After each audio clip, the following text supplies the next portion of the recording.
Hello guys, welcome to IAS now. इस video में हम 2015 सिविल सर्विसेज एग्जाम पेपर 2 यानी कि सीसैट के क्वेश्चन नंबर 41 से क्वेश्चन नंबर 80 तक का एनालिसिस करेंगे। तो आइए शुरू करते हैं क्वेश्चन नंबर 41 से। इस पैसेज में क्लाइमेट चेंज और पॉवर्टी के बीच में बारे में दिया गया है। मुख्यतः यहाँ पे क्लाइमेट चेंज एंड ये पॉवर्टी। सो लॉजिकल कोरोलरी पूछा है, मोस्ट लॉजिकल कोरोलरी। तो पूरे पैसेज को पढ़ेंगे तो पाएंगे कि गवर्नमेंट इसमें कोई गवर्नमेंट की जिक्र नहीं है, और ना ही कुछ बताया है फूड सब्सिडी इंक्रीज करने को, communities, poor communities, food subsidies and all. ठीक है, तो ये ऑप्शन नहीं होगा हमारा। फिर poverty and climate change impacts, climate impacts reinforces each other, मतलब एक दूसरे के पूरक है, एक दूसरे के समागम। मतलब एक होता है तो दूसरा होता है, दूसरा होता है तो पहला भी होगा। और दोनों एक दूसरे के रीजंस है, कारण है each other, and therefore we have to reimagine our food systems. पूरे पैसेज को पढ़ेंगे कि तो पाएंगे कि climate change is already making people hungry. अच्छा, हंग्री लोग क्यों जाते हैं? Crop yields and pushing prices, disrupting crop yields. फिर यहाँ पे worst effects of climate change including increase hunger, malnutrition as crop production and livelihoods are threatened. अब livelihoods threaten होंगी, क्रॉप प्रोडक्शन डिक्रीज होगा, हंगर इंक्रीज होगा, मैल nutrition बढ़ेगा। इसका मतलब पॉवर्टी बढ़ेगी। यहाँ पे पॉवर्टी भी दिया है। यहाँ पे जैसे दिया था कि climate change is making poverty, and यहाँ पे दिया था कि poverty is a driver of climate change. तो दोनों मतलब रीइंफोर्स करते हैं यहाँ पे, जो कि ये दूसरे लाइन में दिया है। And therefore we have to reimagine our food systems. Reimagine क्यों? क्योंकि ये क्लाइमेट चेंज जो है वो डिस्टर्ब कर रहा है हमारे क्रॉप क्रॉप यील्ड्स को, और प्राइसेस को इंक्रीज कर रहा है, किसी भी चीज की कॉस्ट को इंक्रीज करते जा रहा है। और यहाँ पे दिया था कि poverty is a driver of climate change. तो जब क्या होता है कि डेस्परेट जो कम्युनिटीज होती हैं, जो मतलब उतनी अच्छी कम्युनिटीज नहीं होती हैं इन टर्म्स ऑफ इकोनॉमी, पैसे, ठीक है, पॉवर्टी इन द सेंस, तो वो अनसस्टेनेबल यूज करना स्टार्ट करती हैं रिसोर्सेज का। Unsustainable use of resources means जैसे लकड़ी काट के जला देना, है ना। On one hand we are talking about afforestation, but deforestation हो जाता है इसकी वजह से, क्योंकि नीड्स उनकी फुलफिल नहीं हो पाती। तो इसके लिए यही ऑप्शन हमारा सही होगा। And re imagine of food systems, क्यों? क्योंकि ये डिस्टर्ब हो रहा है ना, तो उसको हमें वापस से पटरी पे लाना है। तो ये हमारा सही जवाब हो गया। ये यहाँ पे जैसे देता है all countries of the world must. अब ये लॉजिकल नहीं है, लेकिन पार्शियली ट्रू है। यदि पैसेज के बाहर जाके देखें तो पैसेज के अनुसार पूछा है ये। ठीक है, तो ये भी गलत हो गया। वैसे तो हमें ये मिल गया है, पर फिर भी यदि हम एलिमिनेट भी करना चाहें, we must stop unsustainable agriculture practices immediately and control food prices. नहीं, वो तो है, पर फूड प्राइसेस इंक्रीज हो रही हैं। ठीक है, तो डेस्परेट कम्युनिटीज उसको फुलफिल करने के लिए ही उस एग्रीकल्चर प्रैक्टिसेस को लेके जा रही हैं। ठीक है, और सिर्फ एग्रीकल्चर प्रैक्टिसेस नहीं है, अनसस्टेनेबल यूज ऑफ रिसोर्सेस है। लाइक जैसे मैंने बताया था कि जंगल काटना एंड ऑल, या फिर कोयला, या फिर एक्सेट्रा, है ना। तो ये सारी चीजें होंगी। नेक्स्ट क्वेश्चन पे चलते हैं। Question number 42, global financial stability report के बारे में दिया है। Which among the following is the most rational and critical inference? Foreign portfolio investments are not good for emerging economies. नहीं, अच्छी तो है, इसमें कुछ नहीं दिया है। ठीक है, so because share of portfolio investments from advance economy in the total डेप्ट and equity has doubled in the past. तो एडवांस इकोनॉमी में डबल हुआ है, तो अच्छी तो है। ठीक है, तो ये नहीं होगा। फिर advance economies undermine the global financial stability, नहीं, मतलब वो जानबूझ के तो थोड़ी नहीं करती। ठीक है, तो ये भी नहीं होगा। India should resist from accepting foreign portfolio investment in the future. नहीं, ऐसा नहीं दिया है। यहाँ पे जैसे इंडिया के बारे में दी गई है कि एक इम्प्लीकेशंस है, foreign portfolio investments in debt and equity markets have been on the rise. तो कुछ इम्प्लीकेशंस हैं, लेकिन कुछ इम्प्लीकेशंस है डजंट मीन कि प्रॉब्लम ही प्रॉब्लम है। तो नेट निगेटिव नहीं है मतलब। ठीक है, सो ये भी नहीं होगा। Emerging economies are at risk of shock from advance economies. अब एडवांस इकोनॉमी जैसे यहाँ पे दिया है कि global financial stability in a chain reaction flagged as a threat that could compromise global financial stability in a chain reaction in the event of US FedEx imminent reversal of quantitative easing policy। तो US federal reserve को FedEx ऐसे बोल देते हैं। तो chain reaction क्या होता है कि जैसे एक का कुछ लॉस हुआ, तो उसी से दूसरे का भी फायदा या लॉस कनेक्टेड है, तो दूसरे का भी लॉस होगा, फिर ये तीसरे का भी लॉस होगा, फिर ये चौथे का भी लॉस होगा, मतलब ऐसे करते जाएगा। तो जो एडवांस इकोनॉमीज है, तो उसमें यदि कुछ होता है तो वो चेन रिएक्शन के थ्रू इमर्जिंग इकोनॉमीज पे भी जाएगा। तो यही सही जवाब होता है। ठीक है, moving on to next. Open defecation के बारे में दिया है यहाँ पे। पूरे पैसेज में। तो पूछा है कि मोस्ट क्रिटिकल इन्फ्रेंस क्या है इसमें से। तो central government and state governments in India do not have enough resources to for electrifying और फॉर ईच हाउस होल्ड। यहाँ पे गवर्नमेंट की ही बात नहीं की गई है, तो सेंट्रल एंड स्टेट तो दूर की बात है, ठीक है। तो नहीं समझ सकते इससे। Open defecation is the most important public health problem in India. सिर्फ एक ही प्रॉब्लम डिस्कस की गई है ओपन डिफिकेशन की, है ना। ना एजुकेशन की बात की गई है, ना हेल्थ की बात की गई है, ना हंगर की बात की गई है, माल न्यूट्रिशन की बात की गई, मतलब किसी और प्रॉब्लम, ना R&D की बात की गई, किसी और प्रॉब्लम के बारे में डिस्कशन है ही नहीं इस पूरे पैसेज को पढ़े तो, ठीक है। तो मेन जो फोकस बोल रहा हूँ ओपन डिफिकेशन का, तो ओपन डिफिकेशन एक ही प्रॉब्लम थोड़ी हो सकता है कोई और भी प्रॉब्लम इंपॉर्टेंट हो, मोस्ट इंपॉर्टेंट हो, जो कि इसमें दिया नहीं है, तो इसके लिए डाइजेस्ट करेंगे, इससे बचेंगे। तो ये भी नहीं होगा। Open defecation reduces the human capital of India's workforce. अब ऐसे यहाँ पे पढ़े कि open defecation is disasters in practice in very densely populated areas where impossible to keep away human faeces from crops, wells, food and children's hands. Ground water is also contaminated. Ground water भी contaminate होता है, उससे problem होती है। वो disease फैलाता है, वो बॉडी को रोकता है कैलोरीज और न्यूट्रिएंट्स को एब्जॉर्ब करने से। करीब करीब 50,000 के लगभग, अरे 1/2 मतलब यानी कि 1.5 लाख के लगभग जो इंडिया में के बच्चे हैं, इंडिया में बच्चे हैं, वो मैल नरिश्ड रहते हैं। और लाखों उसमें से डेथ उनकी हो जाती है, जो कि उन कंडीशन से जो रोकी जा सकती थी मतलब यही सारी जो चीजें है ना, यदि हम ना करते, इनको इंश्योर करते कि ये चीजें ना हो, तो वो डेथ्स रोकी जा सकती हैं 1 लाख के आसपास। तो डायरिया जो है वो भारतीयों की बॉडी को थोड़ा मतलब छोटी ही रखती हैं एज कम्पेयर टू बाकी की कंट्रीज में, जो कि पुअर कंट्रीज रहती हैं। क्यों? क्योंकि वहां पे जैसे लोग कम भी खाते हैं ना, दे ईट फ्यूअर कैलोरीज ऑल्सो, तो वो उनको न्यूट्रिशन एब्जॉर्ब हो जाता है। इंडिया में एब्जॉर्ब नहीं हो पाता, बस इसी रीजंस की वजह से कि ये सारी जगह कंटेमिनेट करके रखे हैं। तो ठीक है, तो मतलब ये बताया है कि we are even not better than, even poor countries are better than us, ठीक है, इंडियंस में। तो ये बताया गया है। तो स्टंटेड बॉडी, सिकनेस में fail to develop their full cognitive potential. अच्छा, कॉग्निटिव का क्या मतलब होता है? Cognitive in the sense brain में जो भी अपना स्ट्रेंथ रहता है कि किसी भी चीज को करने की क्षमता अपनी हो गई, है ना, स्किल्स एंड ऑल, तो वो उसको अचीव करने से रोकता है लोगों को, ये ऐसी सारी बीमारियां। तो जर्म्स जो होती हैं वो रिच और पुअर, जो अमीर गरीब दोनों एक को एक साथ ही लॉस पहुंचाती है, जो उनको भी पहुंचाती है जो लैटिन्स को इस्तेमाल करते हैं। तो जैसे यही मतलब एक ही लाइन पे फोकस कर रहा है, ओपिकिडिफिकेशन reduces the human capital of India's workforce. क्यों? क्योंकि यहाँ पे बच्चे को भी ये कर रही है ना, इवन रिच एंड पुअर दोनों को कर रही है। सिकनेस कर रही है तो फुल कॉग्निटिव पोटेंशियल नहीं रहा है, तो हम पूरा अच्छे से काम कैसे करेंगे, तो ह्यूमन कैपिटल में आ जाता है ना। तो इसके लिए यही सी आंसर सही हो जाएगा। Moving on to next question number 44, passage 4 है।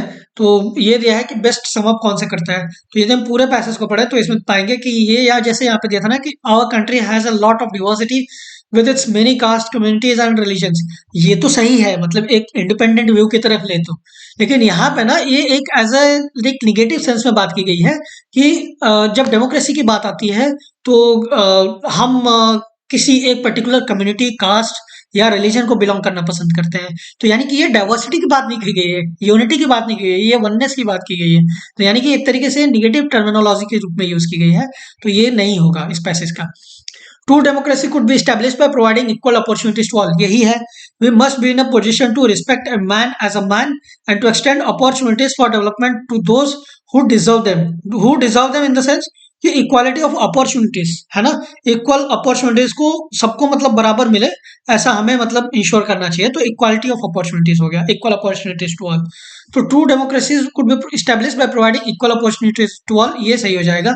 And not those who happen to belong to our community or us, this favouritism has been responsible. तो यानी कि यही जो है यही सपोर्ट करता है।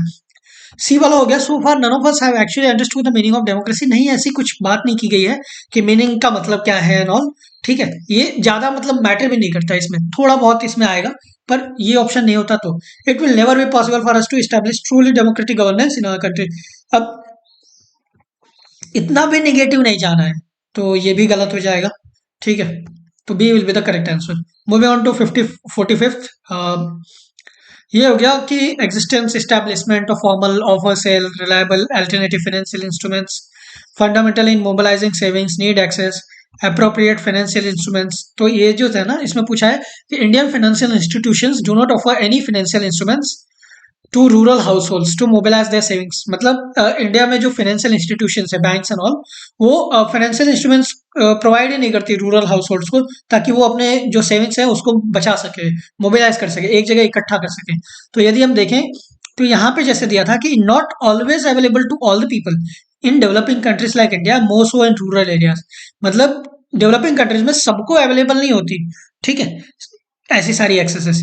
ज्यादातर रूरल एरियाज में ये पाया जाता है, ज्यादातर बोला है, तो डू नॉट ऑफर मतलब ये हो गया कि किसी को भी नहीं मिलती, तो ये गलत हो जाएगा, ठीक है। Poor households tend to spend their earnings savings due to lack of access to appropriate financial instruments. ये सही है, बिकॉज एग्जिस्टेंस है, establishment of formal financial institutions है, offer sale reliable alternative financial instruments in the fundamental in mobile savings, mobilising savings है। पर यहाँ पे दिया है कि इंडिविजुअल नीड एक्सेस, एक तो एक्सेस नहीं है मतलब उतनी, ठीक है, और such as banks and appropriate financial instruments and reasonable financial incentives, ठीक है। तो ये सब क्या बता रहा है कि savings help poor household manage volatility such access. तो ये जब पूरा पैसेज को पढ़े तो पाएंगे कि ये जो है वो लैक ऑफ एक्सेस है, ठीक है, एक्सेस है अप्रोप्रिएट फाइनेंशियल इंस्ट्रूमेंट्स की, ठीक है। तो नीड एक्सेस जैसे यही है ना, तो यही मेन यहाँ पे कीवर्ड है कि नीड एक्सेस, तो एक्सेस नहीं है, ठीक है। तो पुअर हाउस होल्ड में, सब पे नहीं, पुअर हाउस होल्ड कुछ में, ठीक है। तो ये हमारा बी सही जवाब हो गया।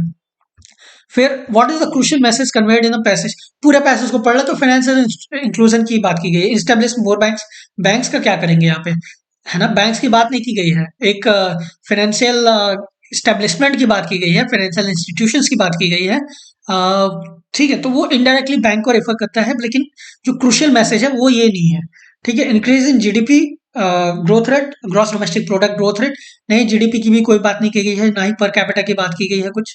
Increase the interest rate of bank deposits, ये जैसे यहाँ पे दिया था कि रीजनेबल फाइनेंशियल इंसेंटिव्स, तो जरूरी नहीं है कि इसको इंक्रीज ही करना है, रीजनेबल इन द सेंस कुछ भी, मतलब जो कि मतलब तार्किक हो, ठीक है। तो ये सही हो गया, ठीक है। तो अब ये भी गलत हो गया। फिर प्रोमोटिंग फाइनेंशियल इंस्टीट्यूशंस, ये सही है, हर जगह दिया था।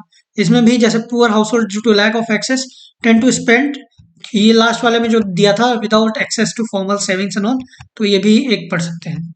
Moving on to next question number 47, which among the following is the most logical assumption. Most logical assumption मतलब पैसेज में से नहीं पढ़ना है, पैसेज को पढ़ने के बाद क्या ऐसा आइडिया मन में आता है।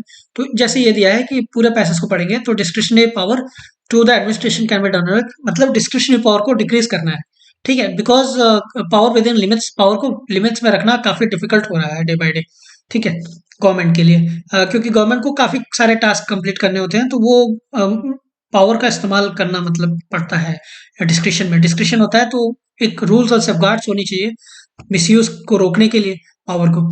तो ये जैसे पूरा पढ़ लें कि be given wide discretionary power in all the matters, ये काफी एक्सट्रीम हो गया जो कि दिया भी नहीं है, तो ये गलत हो गया।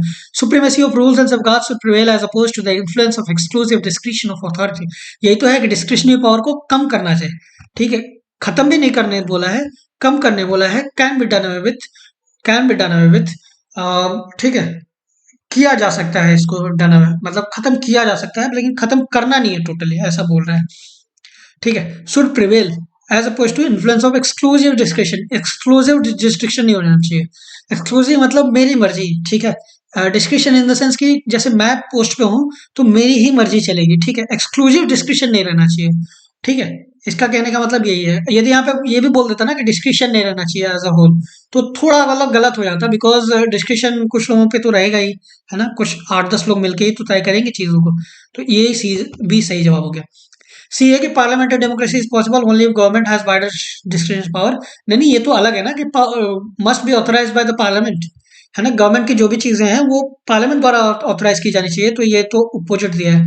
नॉन ऑफ द अबव, ये मिल गया बी वाला, तो इधर क्यों जाना, so B will be the correct answer. Moving on to next, एक selection is to be made for 1 post of principal and 2 post of vice principal.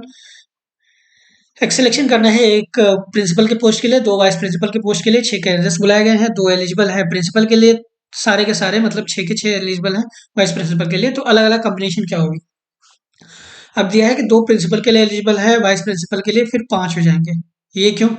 क्योंकि टोटल जब 6 थे तो 2 प्रिंसिपल के लिए एलिजिबल है, लेकिन एक प्रिंसिपल के लिए होगा भी तो ना, तो बचेंगे कितना, इधर से ये 1 बचेगा और 4 जो बाकी के थे वो 5 हो गए, तो इसके लिए ये 5 हो गया, ठीक है, क्योंकि एक प्रिंसिपल के लिए हो जाएगा ना अपॉइंट, तो इसके लिए हम कॉम्बिनेशन अलग रखेंगे। Okay, so possible number of combination क्या हो जाएगा, 2C1 इंटू 5C2। ये क्यों आया, NCR इंटू NCR मतलब कॉम्बिनेशन है एक, ठीक है, तो पॉसिबल नंबर ऑफ ये बेसिकली यहाँ पे लाना चाहिए था और ये हम फॉर्मूले को ऊपर रख सकते थे। तो पॉसिबल नंबर ऑफ कॉम्बिनेशन क्या होगा, 2C1। 2C1 क्यों? क्योंकि 2 प्रिंसिपल के लिए कैंडिडेट्स हैं और एक ही सेलेक्ट करना है, और कॉम्बिनेशन यहाँ पे पूछा है, कॉम्बिनेशन ऑफ सेलेक्टिव्स, तो कॉम्बिनेशन पे ध्यान देना है, तो कॉम्बिनेशन वाला आ जाएगा फॉर्मूला। तो कॉम्बिनेशन 2C1, ठीक है। 5C2 क्यों? क्योंकि 5 कैंडिडेट्स हैं, प्रिंसिपल के लिए 6 थे लेकिन एक प्रिंसिपल में हो गया, तो 5 ही बचे, तो 5C2। 2 क्यों? क्योंकि 2 ही वाइस प्रिंसिपल के लिए 2 पोस्ट है, ठीक है, तो 5C2। अब NCR फॉर्मूला है, तो 2C1 इंटू 5C2। 2C1 का क्या होगा, 2 factorial into 2 minus 1 factorial, n factorial into r factorial into n factorial upon r factorial into n minus r factorial हो जाएगा, तो 2 फैक्टोरियल अपॉन 2 फैक्टोरियल, है ना, तो 2 माइनस 1 फैक्टोरियल हो जाएगा। ओके, सो ये हो गया आपका, ठीक है। सो 2 factorial upon 2 minus 1 factorial into 5 factorial upon 2 factorial into 5 minus 2। 5 minus 2 क्योंकि ये 5n है और ये 2r है, तो 5 माइनस 2 हो गया, एंड 2 क्यों? क्योंकि यहाँ पे ये r हो जाएगा, है ना, r वाला 2 फैक्टोरियल आ ही जाएगा, और यहाँ पे भी जैसे ये 2 माइनस 1 फैक्टोरियल हो गया, ये इंटू 1 भी आएगा, यहाँ पे मैंने नहीं लिखा है, ये इंटू 1 भी आएगा क्योंकि यहाँ पे 1 r है ना, तो 1 भी आएगा, तो 2 इंटू 5 फैक्टोरियल। ये क्यों 5 फैक्टोरियल क्यों? क्योंकि ये तो सिंप्लीफाई हो गया ना, 2 फैक्टोरियल अपॉन 2 माइनस 1 फैक्टोरियल तो 1 होता है, और इंटू 1 फैक्टोरियल तो 1 इंटू 1 1 होता है, तो 1 1 कैंसिल हो जाएगा ना, मतलब 1 1 की तो कोई वैल्यू है नहीं यहाँ पे, तो 1 इंटू 1 इंटू 2 हो जाएगा यहाँ पे ऊपर, तो 2 ही वैल्यू आएगा, तो ठीक है, ये वाला इसको हम सॉल्व कर दिए हैं, तो यहाँ पे 2 हो जाएगा इसका, ठीक है। अब 5 factorial upon 2 factorial into 5 minus 2 factorial, तो 5 factorial upon 2 factorial into 3 factorial, ये 5 माइनस 2 इक्वल टू 3। अब 5 इंटू 4 इंटू 3 फैक्टोरियल, ठीक है, तो 3 फैक्टोरियल हो जाएगा, ठीक है। सो यहाँ पे 3 फैक्टोरियल और ये 3 फैक्टोरियल कैंसिल हो जाएगा, अब 2 फैक्टोरियल कुछ नहीं है, 2 इंटू 1 फैक्टोरियल है, तो 2 भी कैंसिल हो जाएगा, ठीक है। सो 5 इंटू 4 ये 20 हो जाएगा, 20 कहीं ऑप्शन दिख रहा है, तो 20 ऑप्शन नहीं दिख रहा है, तो D will be the right answer. अच्छा, यहाँ पे फैक्टोरियल का मतलब यदि किसी को ना पता हो, वैसे तो पता होना चाहिए, पर यदि ना पता हो तो फैक्टोरियल का मतलब यही होता है कि उसके नीचे जो भी नंबर्स आ रहे हैं, ठीक है, उसका उसका मल्टीप्लीकेशन है, ठीक है। लाइक 11 फैक्टोरियल सपोज किया गया, ठीक है, 11 फैक्टोरियल मानो फाइंड करना है हमें, तो हम यहाँ पे 11 into 10 into 9 into 8 into 7 into 6 into 5 into 4 into 3 into 2 into 1 लेके जाएंगे। 20 करना है तो सेम वे में 20 into 19 into 18 into 17 into 16 into ऐसे ऐसे करते करते 1 तक लेके जाएंगे, तो यही फैक्टोरियल का मतलब होता है। तो 5 इंटू 4 20 आ जाता है यहाँ पे, जो कि कोई ऑप्शन में नहीं दिया है, तो D will be the right answer. Moving on to next, a student has to opt for 2 subjects out of 5 subjects for a course। तो 5 सब्जेक्ट्स दिए गए हैं, commerce, economics, stats, statistics, mathematics 1 and mathematics 2। यहाँ पे एक condition दी गई है कि मैथमेटिक्स 2 को सिर्फ और सिर्फ मैथमेटिक्स 1 के साथ ही ऑप्ट किया जा सकता है। तो total number of different combination क्या होगा, तो यहाँ पे maths 1 suppose maths 1 is not opted, then there are 2 subjects to be taken from 4 subjects. ये क्यों? क्योंकि मैथ्स 1 यदि maths 1 can be offered only if maths 2 1 is also opted, तो यहाँ पे मैथ्स 1 को तो ले ही सकते हैं ना, ठीक है, तो मैथ्स 2 को नहीं लेंगे, यहाँ पे ये यहाँ पे 1 2 हो जाएगा, मैथ्स 2 को नहीं लेंगे, मैथ्स 2 को यदि ऑप्ट नहीं करते हैं तो मैथ्स 1 को तो ऑप्ट कर ही सकते हैं, है ना, मैथ्स 2 लेंगे तब जब मैथ्स 1 भी ले सकते हैं, लेकिन ऐसा नहीं दिया कि मैथ्स 1 तभी लेंगे जब मैथ्स 2 भी लेंगे, ठीक है, तो ये दूसरा हो गया, ठीक है। तो मानो मैथ्स 1 हम नहीं लेते हैं, तो 4 सब्जेक्ट हो गए ये, कॉमर्स, इकोनॉमिक्स, स्टैटिस्टिक्स, मैथमेटिक्स 1, ठीक है, ये नहीं लेंगे क्योंकि मैथमेटिक्स 2 लेंगे तो मैथमेटिक्स 1 भी लेना पड़ेगा, ठीक है, तो लेना 2 ही सब्जेक्ट है। तो ये हो गया कि नंबर ऑफ कितने कॉम्बिनेशन आएंगे, एनसीआर यानी कि 4 सब्जेक्ट्स में से 2 ही सब्जेक्ट लेने हैं, तो 4C2। ठीक है, अब आर इसका फॉर्मूला है nCr equal to n factorial upon r factorial into n minus r factorial. तो यहाँ पे 4 फैक्टोरियल एन हो जाएगा, 2 फैक्टोरियल आर हो जाएगा और एन माइनस टू मतलब 4 माइनस टू फैक्टोरियल हो जाएगा। तो 4 को यदि एक्सपैंड करें 4 into 3 into 2 factorial upon 2 factorial into 2 factorial. ये क्यों? क्योंकि ये 4 माइनस टू 2 होता है। ठीक है, तो 2 फैक्टोरियल। अब यहाँ पे 2 इंटू टू, 2 और 2 कैंसिल हो जाएगा और यहाँ पे 2 फैक्टोरियल और कुछ नहीं है, 2 इंटू 1 है। ठीक है, तो 2 और यहाँ पे 2 करेंगे तो यहाँ पे 2 बचेगा। ठीक है, तो 2 इंटू 3 इक्वल टू 6, तो 6 लेके जा सकते हैं। अब यदि मैथ्स 2 भी ऑप्ट किया गया, ठीक है, इसमें साथ में, तो सिर्फ मैथ्स 1 के साथ ऑप्ट किया जा सकता है। तो 6 और +1 एक ही सब्जेक्ट बढ़ा ना इधर आगे, तो 6 + 1 ये हो गया 7 अपना। तो 7 will be the correct answer. Moving on to next, एक पर्सन ने 5 ब्लैक सॉक्स खरीदे, 5 पेयर्स ऑफ ब्लैक सॉक्स खरीदे, काले मोजे जो बोलते हैं, और कुछ पेयर्स ऑफ ब्राउन सॉक्स खरीदे। ब्राउन सॉक्स कितने पेयर्स खरीदे ये पता नहीं है हमें। ठीक है, तो the price of A black pair was thrice that of A brown pair. तो जो ब्लैक सॉक्स के प्राइस थे वो ब्राउन पेयर से 3 गुने ज्यादा थे। ठीक है, और प्रिपेयरिंग बिल प्रिपेयर करते समय बिल के जो क्लर्क ने number of black and brown pairs को गलती से इंटरचेंज कर दिया, तो बिल जो है ना वो 100% बढ़ गया। अच्छा, 100% बढ़ गया का क्या मतलब है कि 1 रुपया था पहले, ठीक है, तो 100% 1 रुपए का क्या होता है, 1 रुपया, तो 1 रुपये और बढ़ गया, यानी कि 1 + 1 2 हो गया। ठीक है, तो यानी कि इसका मतलब तो यही होता है ना कि डबल हो गया चीजें। ठीक है, अब पूछा है कि number of pairs of brown socks क्या है ओरिजिनल ऑर्डर में। तब मान लेंगे कि जो ब्राउन सॉक्स के पेयर्स है, प्राइस है वो बी है। ठीक है, और नंबर ऑफ ब्राउन सॉक्स जो है वो एन है। ठीक है, हम इसको पहला वाला इनिशियल लेटर ले लेते हैं यहाँ पे, number of brown socks equal to n. तो गिवन जो दिया है प्राइस की 3 गुने ज्यादा है, तो price of black pair will be equal to 3B। 3B क्यों? क्योंकि 3 इंटू ब्राउन ब्राउन सॉक्स है ना, यहाँ पे जैसे दिया था कि black pair was thrice that of A brown pair, तो ब्लैक पेयर का प्राइस हो जाएगा 3B। ठीक है, अब रॉन्ग बिल में 100% मोर है, यानी कि 2%। यहाँ पे जैसे हमने डिस्कस किया कि 1 + 1 2 हो जाता है, 1 का 100% 2 होता है, अब 1 होता है, तो 1 + 1 2। तो अब इक्वेशन बनाएंगे कि n इंटू 3B, मतलब जो जो सही में प्राइस है। ठीक है, तो वो क्या है कि n इंटू 3B। n क्यों? क्योंकि ये number of brown socks. 3B क्यों? क्योंकि ये जो ब्राउन पेयर है, ठीक है, जो ब्लैक पेयर है, ठीक है, तो वो 3B हो जाएगा इक्वल टू, ठीक है, ब्लैक पेयर का कॉस्ट 3B हो जाएगा। तो इसके लिए यहाँ पे हमने 3B लिख दिया, प्लस 5B। 5B क्यों? क्योंकि 5 पेयर ऑफ ब्लैक सॉक्स हमने लिए ही थे। ठीक है, तो 5B okay equal to 2 into 2 क्यों? क्योंकि यहाँ पे ये डबल बोला था ना कि 100% इंक्रीज होता है, 2 कर देंगे और इसके बाद ये एक बड़ा सा ब्रैकेट कर देंगे यहाँ पे, फिर n into b. n into b क्यों? क्योंकि n number of brown socks into b number of brown socks, price of brown socks. ठीक है, प्लस 5 इंटू 3B। 5 क्यों? क्योंकि 5 पेयर्स खरीदे थे ब्लैक सॉक्स के, इंटू 3B क्यों? क्योंकि एक ब्लैक पेयर का प्राइस 3B है, यानी कि 3 इंटू ब्राउन पीसेस है, तो इसके लिए यहाँ पे 5 इंटू 3B कर दिया। अब इसको मल्टीप्लाई करेंगे 3B इंटू एन, तो 3BN प्लस 5B वैसे ही। अब इसको यदि हम ब्रैकेट में सॉल्व करते हैं 2 इंटू एन इंटू बी, तो यानी कि 2NB प्लस 30B। 30B क्यों? क्योंकि 5 into 3B 15B, 15B into 2B 30B। अब यहाँ पे मान लेते हैं कि जो प्राइस था B का, B की वैल्यू जो है वो 1 है।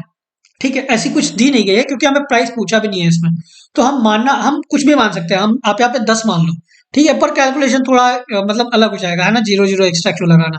फिर 20 मान लो, 25 मान लो, जो भी मानना है मान सकते हैं, पर अपने को शॉर्ट में चाहिए, शॉर्ट में सब कुछ करना है।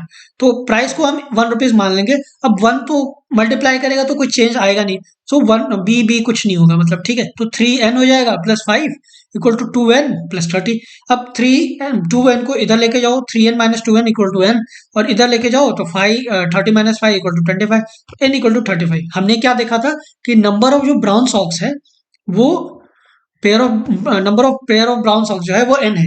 अब यहाँ पे n की वैल्यू हो गई 25, तो 25 will be the correct answer. ठीक है, तो 51 में दिया है कि नंबर ऑफ पर्सन जो है वो जो मैगजीन एक्स पढ़ते हैं वो 3 गुने ज्यादा है मैगजीन वाई वाले पढ़ने से। तो मैगजीन वाई का मानो 1 है, तो इससे 3 गुना है एक्स, यानी कि 3 इंटू 1 तो 3 हो जाएगा, तो यानी कि 3 लोग हैं वो एक्स मैगजीन को पढ़ते हैं और वाई को 1 लोग पढ़ते हैं, ठीक है। अब दूसरा जो कंडीशन दिया है कि the number of persons who read magazine Y only, जो सिर्फ और सिर्फ वाई मैगजीन को पढ़ते हैं वो 3 गुना है मैगजीन एक्स से, यानी कि 1 जो है वो एक्स से 3 गुना है। अब पहले कंडीशन के अकॉर्डिंग, ठीक है, पहले कंडीशन के अकॉर्डिंग एक्स 3 था, यानी कि ये एक्स 3 गुना है, ठीक है। अब हमने माना है, अब मतलब यहाँ पे 3 हो जाएगा, ठीक है, तो ये 9 वैल्यू आ जाएगी। तो 9 3 इंटू 3 9 हो जाएगा। अब 3 इक्वल टू 3 इंटू 1 तो होता है, लेकिन 1 इक्वल टू 9 थोड़ी होता है ना। तो यहाँ पे तो मतलब जो कंडीशन है वो गलत ही दी गई है, ठीक है। अब तो इसके लिए जब कंडीशन ही गलत दी गई हो तो हम दूसरे कंडीशन को क्या पढ़े कि जो दोनों मैगजीन पढ़ते हैं वो twice the number of person who read only magazine है, मतलब डाटा इनसफिशियंसी है, मतलब यहाँ पे डाटा कुछ दिया नहीं है अच्छे से, तो यहाँ पे इसका आंसर कुछ नहीं होगा बिकॉज और इसीलिए यूपीएससी ने भी इसको ब्लैंक छोड़ दिया है, इस क्वेश्चन को कोई ऑप्शन नहीं दिया है इसके आगे, ठीक है। यही रीजन है क्योंकि ये 3 इक्वल टू 3 इंटू 1 तो होगा, लेकिन क्या 1 इक्वल टू 3 इंटू 3 होगा, मतलब x यदि 3 गुना है y के तो क्या y भी x के 3 गुना होगा, ऐसे तो असंभव है। तो इसके लिए यहाँ पे इसको हम रहने देते हैं, ठीक है। तो ये वाला गलत हो गया। Moving on to next 52।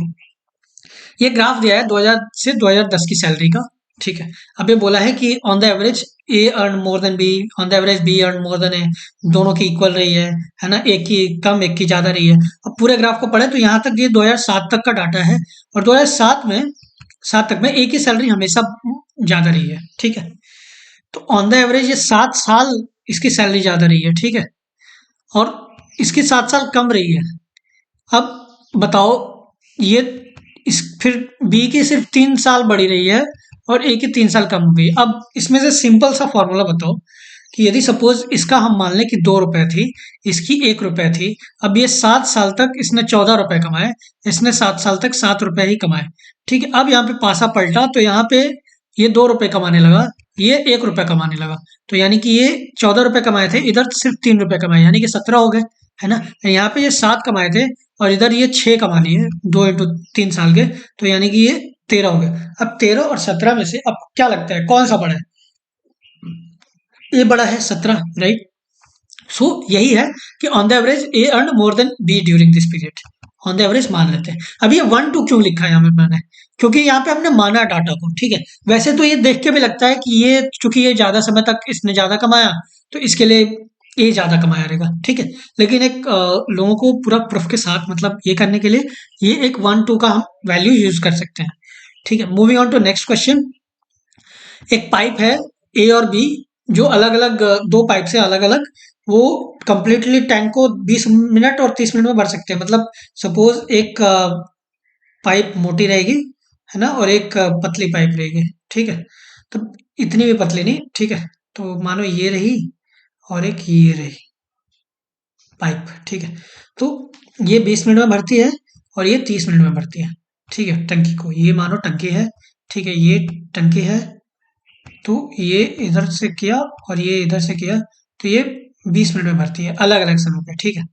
अब ये बोला है कि एक समय पे यदि खोल दिया गया दोनों पाइप्स को, मानो ये एक बंद है और ये चालू है तो 30 मिनट में भरती है, और ये बंद है ये चालू है तो 20 मिनट में भर देती है। अब ये बोला है दोनों ही एक साथ पे खोल दिया गया है तो कितने समय में टैंक भर जाएगा पूरा का पूरा। तो पूरा का पूरा पूछा है, यानी कि मिनिमम समय में पूछा है, ठीक है, कितना समय लेगी, है ना, इस टैंक को भरने के लिए। तो हम यहाँ पे एलसीएम निकालेंगे 20 और 30 का। तो 20 और 30 का एलसीएम निकालते हैं तो टू को स्टार्ट करते हैं डिवीजन करना। तो यहाँ पे 10 होगा, 2 को 20 से डिवाइड किया तो 10, 2 को 30 से डिवाइड किया तो 15, फिर यहाँ पे 2 को 10 से डिवाइड किया तो 5, 2 को 15 से डिवाइड किया तो नहीं हो पाएगा तो कुछ, तो 15 ही रहेगा। यहाँ पे 3 से को डिवाइड किया, 5 से डिवाइड नहीं होगा तो वैसे ही लिख देंगे, और 3 को 15 से डिवाइड किया 5 आएगा। अब 2 3 से डिवाइड नहीं कर सकते तो 5 से डिवाइड करेंगे 0 हो जाएगा, 1 1 हो जाएगा। तो 2 इंटू 3 इंटू 5, 2 2 जा 4, 4 3 जा 12, 12 5 जा 60, तो 60 हमारा एलसीएम हो गया यहाँ पे। तो टोटल वर्क हमें पता है कि total work equal to time into efficiency, है ना, टाइम इंटू इफिशियंसी। सो ये एक फॉर्मूला है, इसको लिखना होगा, रटना होगा, ठीक है। तो work equal to time into efficiency हमें पता है, लेकिन टोटल वर्क जो है ना वो एलसीएम ऑफ 20-30, मतलब ये दोनों मिलके ही एक टाइम पे भरेंगे ना, ठीक है, यानी कि दोनों एक साथ खुल रहे हैं तो इनका मिनिमम टाइम कितना लगेगा, तो ये तो एलसीएम हो जाएगा, तो एलसीएम हमने फाइंड करा 60 आया। अब इफिशियंसी क्या होगी, कि इसकी इफिशियंसी क्या होगी 60/20, इसकी इफिशियंसी क्या होगी, इसकी 60/30, तो 3 इफिशियंसी इसकी पाइप ए की और पाइप बी की 2 हो गई, यानी कि टोटल इफिशियंसी क्या होगी दोनों यदि एक साथ खोल रहे हैं तो 3 + 5 2 कर दो, तो यानी कि 5 हो गया। अब यहाँ पे work equal to time into efficiency दिया है, ठीक है। सो अब यहाँ पे टाइम पूछा है, ठीक है, हाउ मच टाइम, तो वर्क इफिशियंसी को इधर लेके जाएंगे यानी कि डिवाइड हो जाएगा, तो वर्क अपॉन इफिशियंसी हो जाएगा इक्वल टू टाइम, तो 60/5 हो जाएगा, 60 work upon efficiency 5 equal to 12, 60/5 को 12 आता है, तो ये हमारा सही जवाब हो जाएगा, तो B will be the correct answer. Moving on to next, ये दिया है क्यूब दिया है कि 6 फेसेस है इसके, और वाई ओ बी फेस है, एडजेसेंट है, मतलब एक दूसरे के अपोजिट नहीं है, साथ साथ है, ठीक है। तो वैसे हम प्लॉट कर देंगे, अच्छा वाई ओ बी, ठीक है। अब आई जी वाई, ठीक है, आई जी वाई प्लॉट कर देंगे, फिर B G Y, B G Y, and colours O V B, यानी कि ओ वी बी, ठीक है। अब ऐसे हमने प्लॉट कर दिया, अब ये बोल रहा है कि ओ के अपोजिट कौन सा रहेगा। अब यदि हम पूरे ध्यान से देखें सिर्फ कि ओ के साथ साथ कौन से हैं, तो ओ के एडजेसेंट में ही बी है, ऑप्शन ए में ही बी दिया है, तो यानी कि ये वाला गलत हो जाएगा, ठीक है। बी तो नहीं होगा क्योंकि अपोजिट नहीं होगा, क्योंकि ये एडजेसेंट है, ठीक है। सो बी तो नहीं होगा। अब यहाँ पे यदि ये वाले में देखें कि ओ जो है इसके एडजेसेंट वी है, ये यहाँ पे जैसे दिया था ओ जो है वी के एडजेसेंट में है, तो यानी कि वी भी नहीं होगा, ठीक है। अब आते हैं दो ऑप्शंस पे, which of the colour faced opposite O, O के अपोजिट क्या है, ओ के अपोजिट, ठीक है, यहाँ पे ओ के अपोजिट क्या है, ये वाई है यहाँ पे, ठीक है, और सेम फेस पे यहाँ पे भी वाई है, लेकिन ये ओ है और ये जी है, तो यानी कि अब या तो इसमें जी नीचे रहे, है ना, या फिर इसमें ओ ऊपर रहे, तभी तो ये एक दूसरे के ऊपर ही आएंगे, मतलब 90, मतलब 45 डिग्री ये साइड, मतलब 90 डिग्री ये साइड या 90 डिग्री ये साइड, मतलब जो भी डिग्री आए, ठीक है। तो एंटी क्लॉकवाइज से क्लॉकवाइज में देख ले तो वही आएगा, ठीक है, तो यानी कि ये अपोजिट में है, फेसेस सेम है, तो ये एक रूल है, 3 रूल्स होते हैं, तो एक रूल है इसमें कि यदि faces are one face are same, तो यानी कि जो सिमिलर फेसेस हैं वो अपोजिट रहते हैं, ठीक है, ओके। सो यहाँ पे जैसे दे दें बी और आई अपोजिट हो जाएंगे, हो सकेगा, तो ठीक है।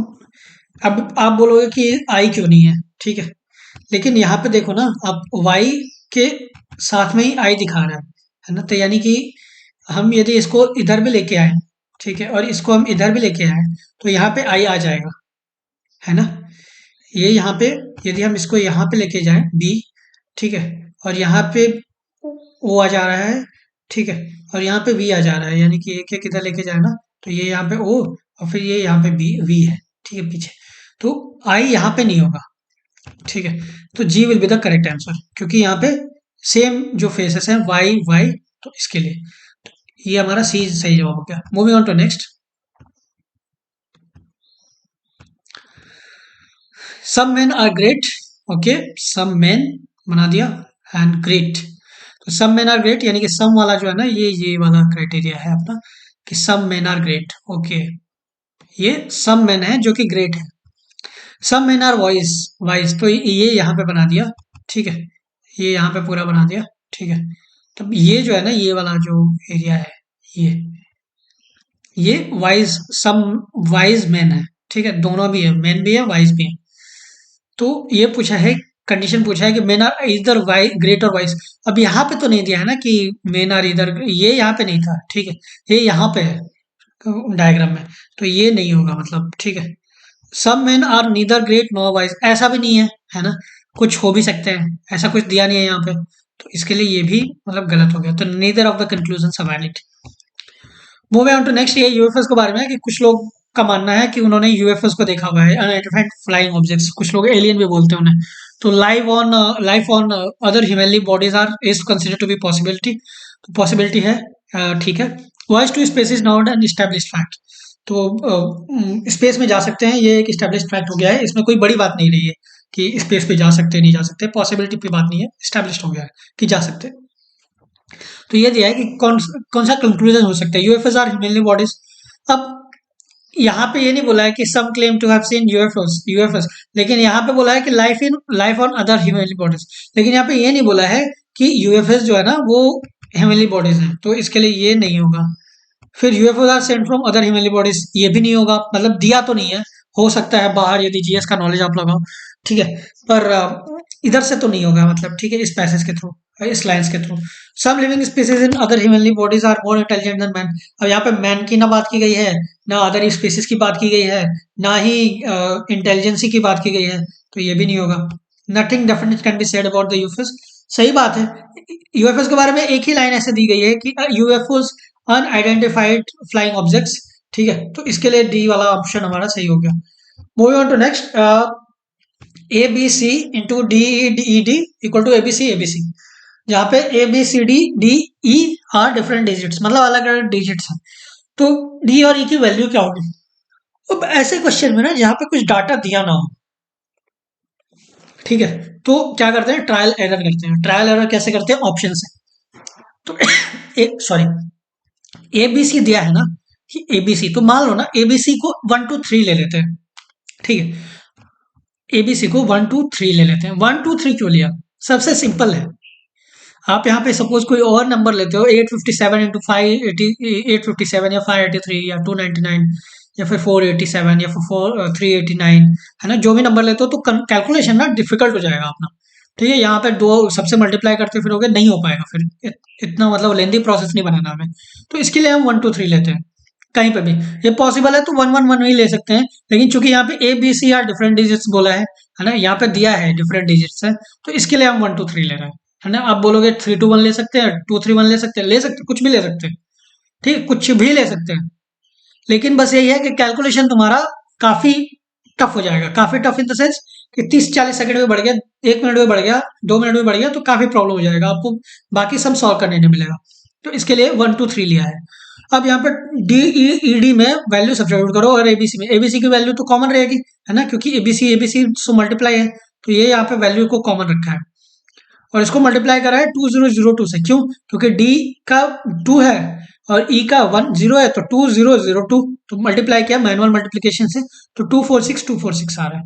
अब 1 2 3 का 246 क्या है, डबल, लेकिन यहाँ पे तो दिया है ना कि एबीसी एबीसी आना चाहिए, पर एबीसी एबीसी नहीं आ रहा है, 2 एबीसी आ रहा है, लेकिन तो फिर ये तो सेटिस्फाई नहीं कर रहा है, तो हमारा ये गलत हो जाएगा, यानी कि option A is not the answer, ठीक है। फिर 1 2 3 इंटू 0 1 1 0, 0 1 1 0 क्यों, क्योंकि डी की वैल्यू 0 है और ई की वैल्यू 1 है, तो यानी कि 0 1 1 0, तो इसको भी मल्टीप्लाई करेंगे तो 13530 आ रहा है, ये तो कहीं से भी एबीसी नहीं दिख रहा है यहाँ पे, तो यानी कि ये भी गलत हो गया, ठीक है। अब डी इसमें सब्स्टिट्यूट करेंगे, डी ई ई डी यानी कि 1001, अब 1 2 3 को 101 से मल्टीप्लाई करेंगे तो 1 2 3 आ रहा है। अब 1 2 3 क्या है, ए बी सी, यानी कि A B C A B सी, ये क्या दिया है, ए बी सी ए बी सी, ठीक है, यानी कि यही हमारा सही है जवाब है, और यही वैल्यूज है डी और ई की। अब किसी को सपोज मानो कि नहीं नहीं मुझे कंफर्म भी करना है, डी वाला ऑप्शन भी हो सकता है, अब आपको तो पहली बार कंफर्म करने की जरूरत है नहीं, ठीक है, सो इस पे ही रखो, लेकिन यदि आपको कंफर्म करने की जरूरत भी है तो वैल्यू सब्स्टिट्यूट करो 1221 और मल्टीप्लाई कर दो, तो नहीं आता है ना, तो टाइम वेस्ट हो जाता है इस तरीके से, तो सी डी पे ही रहने देते हैं, सी पे, D equal to 1 E equal to 0, तो ये सही जवाब हो गया। मूविंग ऑन टू नेक्स्ट, ये एक कमोडिटी दिया है, एक प्राइस कि बढ़ी है घटी है ना, प्राइस क्या रही है उस कमोडिटी की उस साल में, कौन से साल में, 1990 की बात की गई है, यानी कि ये इसकी बात कर रहा है ना, इसकी। अब ये क्या है, ये है ये, ठीक है। अभी बोला है मस्ट हैव बीन ₹10, नहीं नहीं 10 से काफी ऊपर है, तो ये गलत हो गया, है ना। मस्ट हैव बीन ₹12, अब 12 है या 13 है या 14 है या 15 है, इसमें से हम डिसिफर नहीं कर सकते, ठीक है, ने माना कि ऐसे दिख रहा है थोड़ा सा, है ना, लेकिन माइक्रोस्कोप भी से थोड़ी हमें चेक करना है, यहाँ पे मिनी नंबर्स भी नहीं दिए गए हैं सेंटीमीटर एंड ऑल में, ठीक है, लाइक मिलीमीटर एंड ऑल में, कि पता चल सके कि 15 है या 20 है या 12 है, तो इसके लिए ये भी गलत हो जाएगा। Must have been, could have been तो हो सकता था, ठीक है, लेकिन मस्ट हैव बीन लिख दिया। अब must have been anywhere between 10 and 20, of course यहाँ पर 10 है और यहाँ पर 20 है, इन दोनों के बीच में कोई भी प्राइस हो सकती है ना, तो ये हमारा सही जवाब होगा। फिर moving on to next, proportion of expenditure दिया है ट्रू फैमिलीज के द्वारा, उनका एक का जो खर्चा आता है वो 20,000 रुपये पर मंथ आता है, उसमें से 50% फूड पे खर्च करते हैं। ये देखो यहाँ पे टेबल बनाओ, थोड़ा सा लेंदी होता है पर श्योर शॉर्ट आंसर निकलते हैं अपने, ठीक है। तो टेबल बनाओ, 20,000 का 50% क्या होगा, तो 50/100 इंटू 20 करोगे, ठीक है, तो पता चलेगा कि 10,000 आ रहा है आंसर, ठीक है। तो 20,000/50 करोगे इंटू 100, ठीक है, 50/100 इंटू 20,000 तो 10,000 आएगा मैनुअल से। तो यहाँ पे लिख दिया फूड पे 10,000। 30% अदर आइटम्स, तो अदर आइटम्स पे 30%, तो 30/100 है ना, 30/100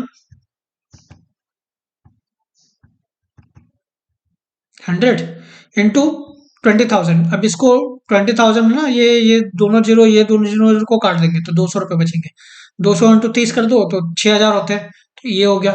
फिर 20% एजुकेशन पे, अब या तो सिंप्लीफाई कर दो ना, 10,000 हो गया, 6,000 हो गया, तो बचा गया 20,000 में से 4,000, या फिर इतना भी निकालना है तो यहाँ पे 20 कर दो, है ना, 20 इंटू 20 200 तो 4,000 हो गया।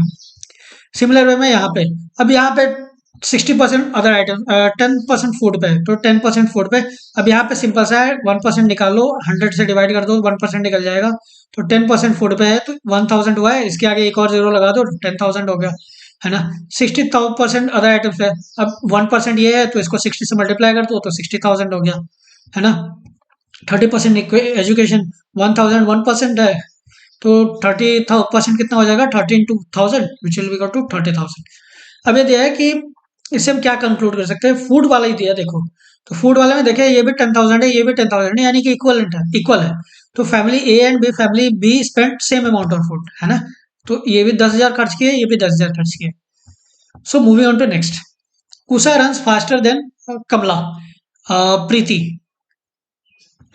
ठीक है, Usha runs faster than Kamala, यानी कि Usha runs faster than Kamala, and Preeti runs slower than Swati, यानी कि Preeti runs slower than Swati, Swati runs slower than Kamala, Swati runs slower than Kamala. अब इसको हम ऐड करें, मतलब एक सिंपल इक्वेशन में लेके आए, तो Usha runs more than Kamala, यानी कि फास्टर देन कमला, तो कमला रन्स फास्टर देन स्वाति, ये वाला कमला जो है वो स्वाति से ज्यादा तेज भागती है, यानी कि ये यहाँ पे लिख दिया हमने, ठीक है, तो स्वाति, है ना। अब स्वाति जो है वो प्रीति से तेज भागती है, यानी कि स्वाति प्रीति, ऐसा। अब इसको या तो प्रीति इधर, स्वाति इधर किया ना, अब इसको यदि हम यहाँ पे स्वाति लिखते हैं और यहाँ पे प्रीति लिखते हैं तो ये ऐसे हो जाता, ठीक है, यहाँ पे सपोज यहाँ पे स्वाति लिखते हैं और यहाँ पे प्रीति लिखते ना, तो ये ऐसे हो जाता, तो यही मतलब इक्वेशन बनता है अपना, ठीक है। तो who is the slowest runner, Preeti of course, सबसे धीमे यही भागती हैं, तो B will be the correct answer. So moving on to next, question number 61, इसमें पूछा है most logical, rational and crucial message क्या है इस पैसेज में, इम्प्लाई क्या किया है, मतलब ऑब्जर्व करो और उसका मतलब बताओ। तो पूरे पैसेज को पढ़ते हैं, तो यहाँ पे दिया है many of them outcomes of economic reforms, India's vulnerability to effects of changes in international prices has increased with trade liberalisation, ठीक है। तो यहाँ पे दिया है कि under the present circumstances India should completely avoid all trade liberalisation policies and all subsidies. अब जो भी एलिमेंट कॉमन है ना, तो ये आउटकम्स है इकोनॉमिक रिफॉर्म्स के, तो इंडिया वल्नरेबिलिटी है ट्रेड लिबरलाइजेशन के चलते, है ना, तो the effort to reduce subsidies has resulted in continuous increase of prices of commodities that are administered, यानी कि रिड्यूस सब्सिडीज डिक्रीज कर रहे हैं तो प्राइसेस इंक्रीज हो रही हैं, ठीक है। तो ये तो मतलब क्या ही, मतलब अपोजिट ही हो गया पूरा। तो due to its peculiar socio economic situation India is not yet ready for trade liberalisation process. अभी ऑलरेडी दिया है कि many of them are outcomes of economic reforms has increased with trade liberalisation India's vulnerability, यानी कि ये तो पहले से ही है ना, मतलब तो ये भी गलत हो गया। There is no solution in sight for the problems of continuing poverty and inflation in India in the near future. अब यहाँ पे पॉवर्टी का भी जिक्र नहीं है, है ना, इन्फ्लेशन का है, पर इन्फ्लेशन को यहाँ पे वेज बताए गए हैं, ठीक है, कि यदि सब्सिडीज हम डिक्रीज करते हैं तो प्राइसेस इंक्रीज हो जाती हैं, है ना। And imported inflation aggravated by rupee depreciation and speculation, तो ये सारी चीजें इन्फ्लेशन को बढ़ा रही हैं, हाई इन्फ्लेशन कर रही हैं। तो ये भी गलत हो जाएगा क्योंकि इसका कुछ मतलब दिया नहीं है, सेंस नहीं बचता। Economic reforms can often create a high inflation economy, बिल्कुल यही जो दिया है कि have combined to keep high inflation going. Many of them are outcomes of economic reforms. जो इन्फ्लेशन है उसमें से सबसे ज्यादा इकोनॉमिक रिफॉर्म्स के ही मतलब देन है, ठीक है। Has increase with trade liberalisation, तो इन्फ्लेशन वगैरह हुआ है, तो यही सी जवाब सही हो गया। मूविंग ऑन टू नेक्स्ट, यहाँ पे पूरा पढ़ो पैसेज। तो मोस्ट कन्विंसिंग एक्सप्लेनेशन क्या है? Right of personal property is a natural right duly supported by statutes and scriptures. अब नेचुरल राइट है तो उसको स्टैट्यूट और स्क्रिप्चर्स में लाने की क्या जरूरत है? ठीक है, और यहाँ पे मेंशन भी नहीं करा गया है, तो इसके लिए ये तो गलत हो गया है ना। Personal property is a theft and instrument of exploitation. अब थेफ्ट तो नहीं है पर्सनल प्रॉपर्टी, आप लॉजिक से भी जाओ, ठीक है। तो personal property is something that you earn, right. So and instrument of exploitation हो सकता है, नहीं भी हो सकता है, काफी लोग मतलब नहीं भी करते हैं, है ना। फिलैंथ्रोपिक एक्टिविटीज भी किए जाते हैं। पर्सनल प्रॉपर्टी तो इकोनॉमिक जस्टिस की वायलेशन बनी है, and that is meritocracy, meritocracy की पार्ट है, ठीक है। सो मतलब मैं मेरिट पे पर्सनल प्रॉपर्टी किसी ने कमाया है, राइट। सो ये वायलेटिव कैसे हो सकती है इकोनॉमिक जस्टिस की? And economic justice doesn't mean कि पर्सनल प्रॉपर्टी किसी के पास हो ही ना, है ना, ठीक है। तो ये भी गलत हो गया। The right of personal property is violative of distributive justice and against the principle of cooperation. अब यहाँ पे एग्जैक्टली अपोजिट दिया है, the principle of liberty with that of equality and both with the principle of cooperation. Right of personal property should unite with that, तो यानी कि उसको unite करना है हमें, अभी है नहीं, यूनाइट करना है, तो यानी कि ये हमारा ये भी गलत हो गया। फिर ये दिया है comprehensive idea of economic justice demands that the right of each person to acquisition of property has to reconcile with that of exactly, ये जो दिया था कि right to personal property should unite with personal principle of liberty with that of equality, और दोनों के दोनों principal cooperation पे बेस होने चाहिए।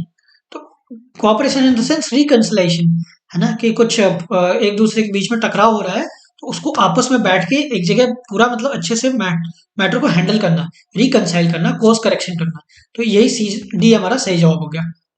Moving on to next, the conflict between man and state is as old as history. अब best summed up क्या है इसमें लाइन में पूरा पढ़े तो ये दिख रहा है, conflict between the claims of state and individuals remains unresolved। अब ये जैसे दिया पहली लाइन में दिया है कि conflict between man and state is as old as state history, मतलब काफी इतिहास से ये चला चला आ रहा है। and the solution seems to be still far off, मतलब solution अभी बहुत दूर है, तो यही तो है मतलब, ठीक है, पूरा पढ़े तो भी।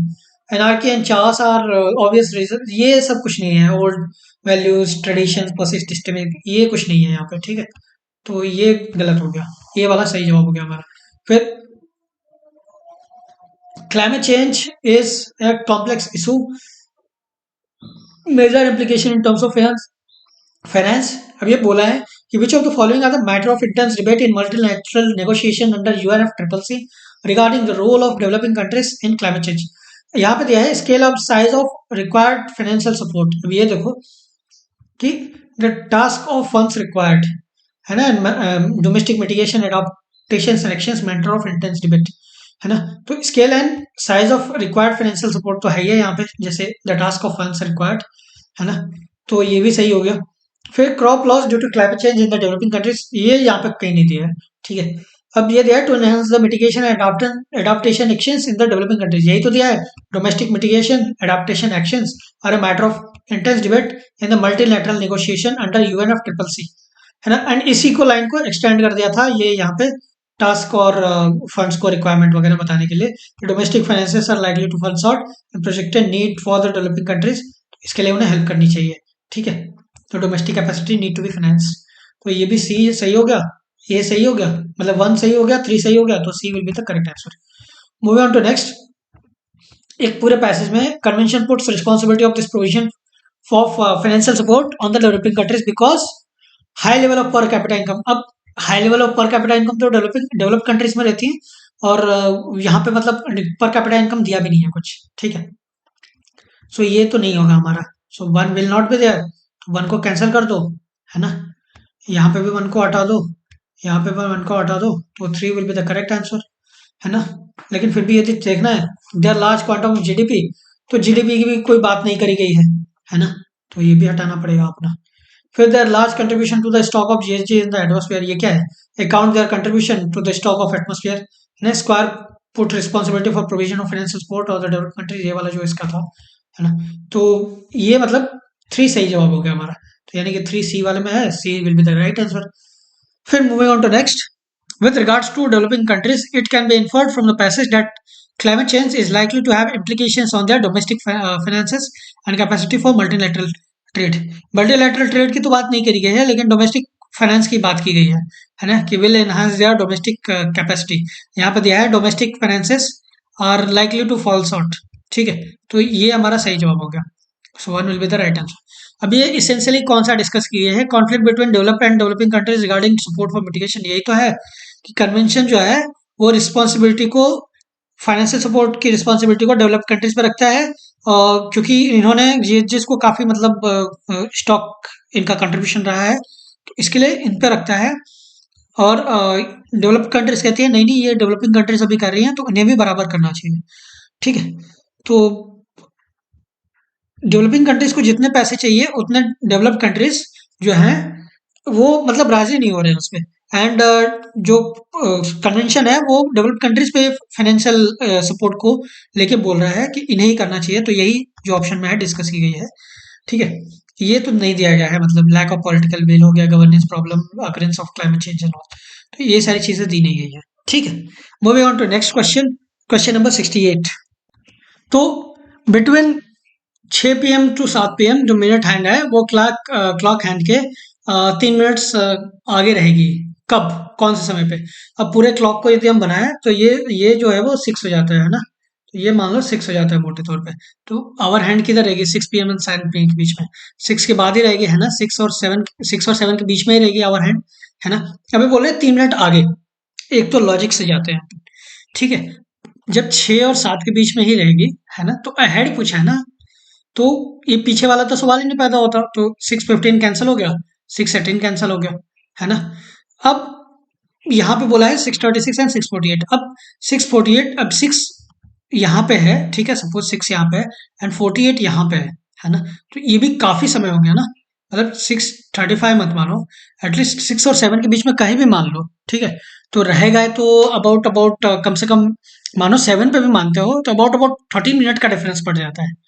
ठीक है, तो ये भी कैंसिल हो जाएगा। तो ये ऑप्शन बचता है हमारा, सी सही जवाब हो गया। अब ये तो हो गई कि लॉजिक से बात करने वाली। अब मतलब मैथ्स लगा के हम कैसे सॉल्व करेंगे? तो जैसे हमें पता है कि when the hour hand travels 30 degrees the minute hand travels 360 degrees. ये क्यों बताया गया है? जब ये 12 तक, मतलब एनालॉग वॉचेस में 1 2 3 4 5 6 ऐसे करके यहाँ पे 12 तक रहता है, और ये हमें पता है पूरा जो सर्कल है वो 360 डिग्री रहता है। ठीक है, तो इसके लिए 360 डिग्री है। और जब 1 मिनट हैंड को ट्रैवल करना होता है 1 से, यानी कि 00, यानी कि 6 o'clock बजता है तो 00 पे रहती है। एंड जब 7 o'clock होता है तो ये यहाँ पे वापस आके फिर एक चक्कर लगा के यहाँ पे आती है, तो यानी कि 360। तो 1 आवर में मिनट हैंड जो है वो 360 डिग्री ट्रैवल करती है। लेकिन आवर हैंड कितना ट्रैवल करती है? आवर हैंड तो बस इतना ही ट्रैवल करती है ना। यहाँ पे सपोज यहाँ पे 6 था, ठीक है, अब यहाँ पे 7 गया, तो बस इतना ही ट्रैवल करती है ना। 6 to 7 के बीच में एक, ये पूरा 12 है तो डिवाइड कर दो ना 12 से। तो 360 डिवाइड बाई 12 कितना होता है? 12×3 = 36, तो 30 डिग्रीज हो गया यहाँ पे, है ना। So down to 30 degrees. ठीक है, तो 1 आवर इक्वल टू 30 डिग्रीज। तो ये ऑल्सो बताता है कि यदि जो मिनट हैंड जो है यदि 12 डिग्री जाता है एक्स्ट्रा, ठीक है, तो आवर हैंड डिग्री एक हैंड जाएगा। ये क्यों? क्योंकि हमें ये जो 30 डिग्री है ना इसको लेके आना है। ठीक है, तो 12 कर दिया हमने यहाँ पे, है ना। सो 12 डिग्री जब मिनट हैंड जाता है, आवर हैंड जाता है, तो मिनट हैंड जाता है 12 डिग्री, तो आवर हैंड 1 डिग्री जाता है। क्योंकि यहाँ पे 30 डिवाइड बाई 12 करेंगे तो 2.5 आता है। ठीक है, तो ये 1 हो जाएगा, ये भी 12 हो जाएगा, है ना। तो यानी कि हो गया। तो जब मिनट हैंड 36 मिनट पहुंचता है तो 180 डिग्री हो गया। 180 क्यों? क्योंकि यहाँ पे ये 6, जो ये यहाँ पे 6 o'clock से 7 o'clock के बीच में आया है, तो यहाँ से 6 से चला है मिनट हैंड, तो यहाँ तक इसके आगे ही गया है ना, तो ये जब पूरा 360 है तो ये वाला तो 180 हो गया आधा, ठीक है, ये वाला तो ये आधा हो गया तो 180, तो इसके लिए 180 कर देंगे प्लस 36। 36 क्यों? क्योंकि ये इसके आगे 36 मिनट में पहुंचा है, ठीक है। सो ये हो गया 30/2.5, तो 36 एक्स्ट्रा ऐड ऑन हो गया, ठीक है। 18 डिग्रीज ट्रैवल करेगा उतने में, okay.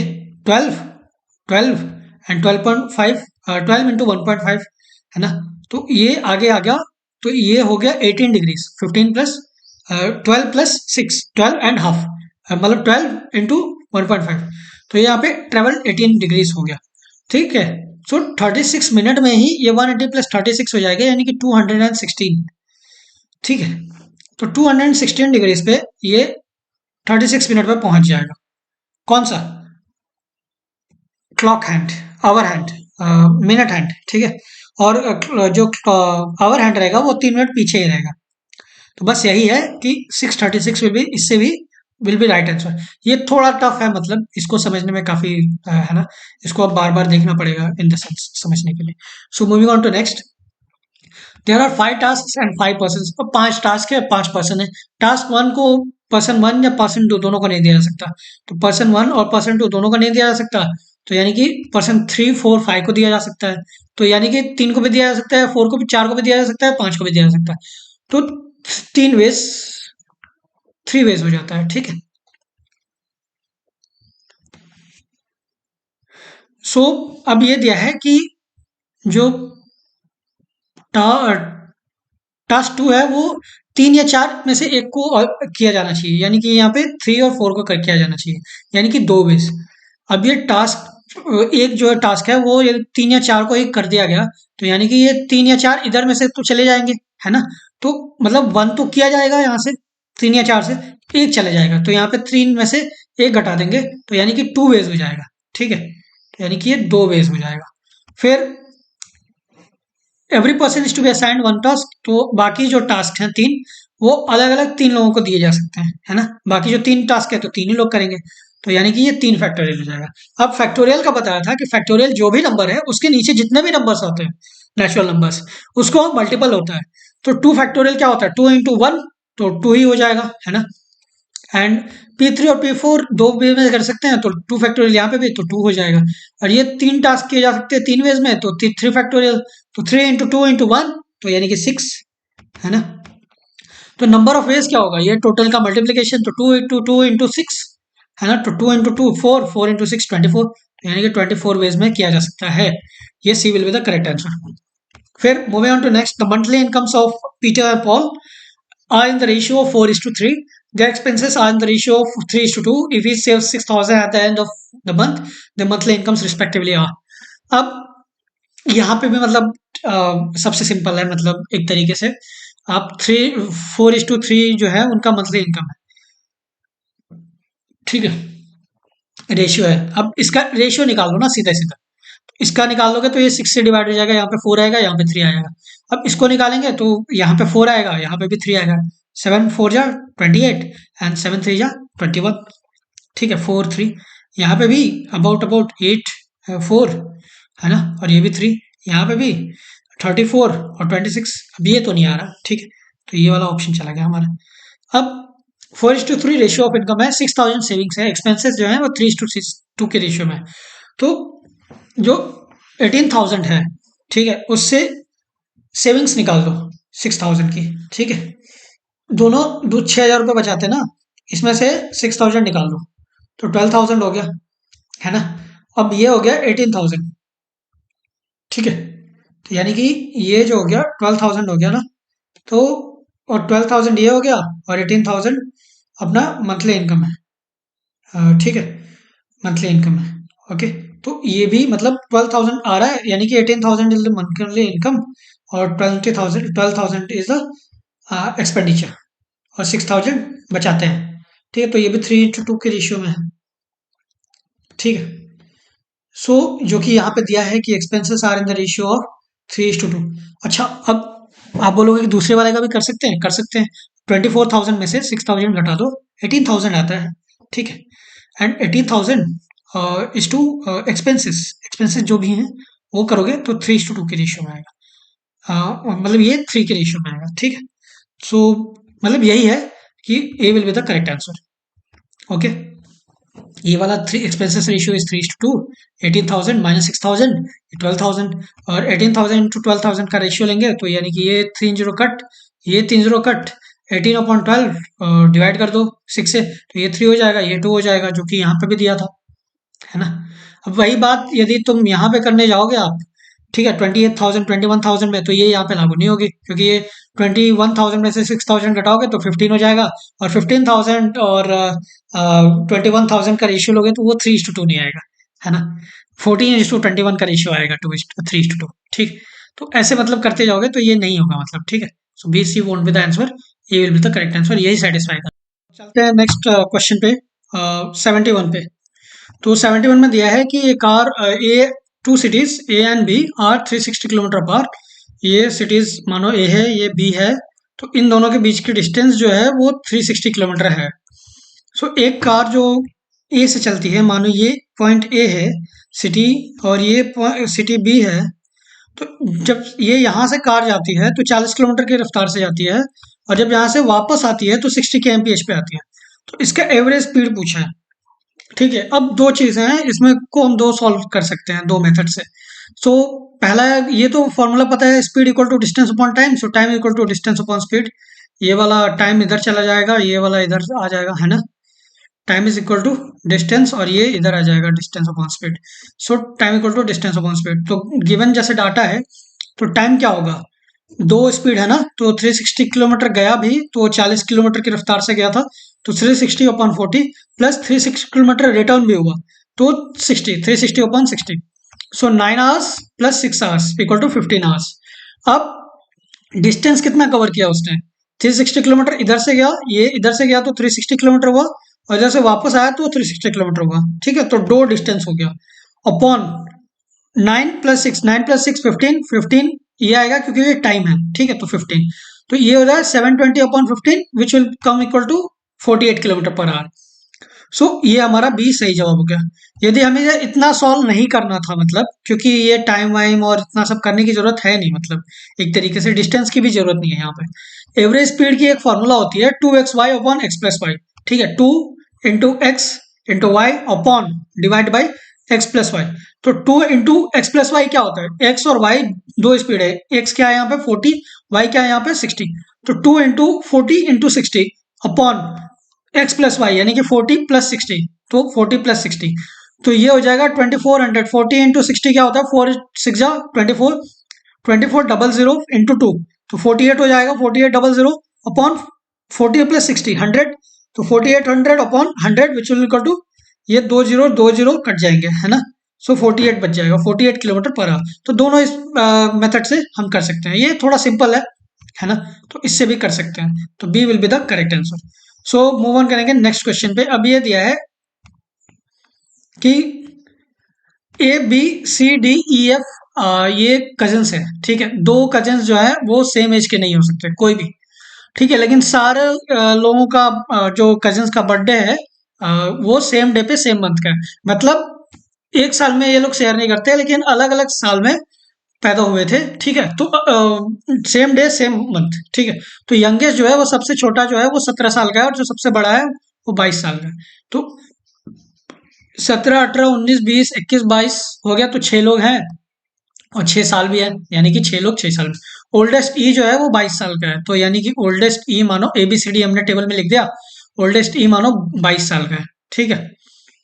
Okay, F is somewhere between B and D, B और डी के बीच में एफ है, ठीक है, बी और डी के बीच में एफ है, तो बी और डी के बीच में एफ मानो, कहीं पे भी ये लिखना है कि बी और डी के बीच में एफ है, यानी कि डी और बी ऐसे भी हो सकते हैं, और बी और एफ डी ऐसे भी हो सकते हैं, दोनों के बीच में ये है, ठीक है।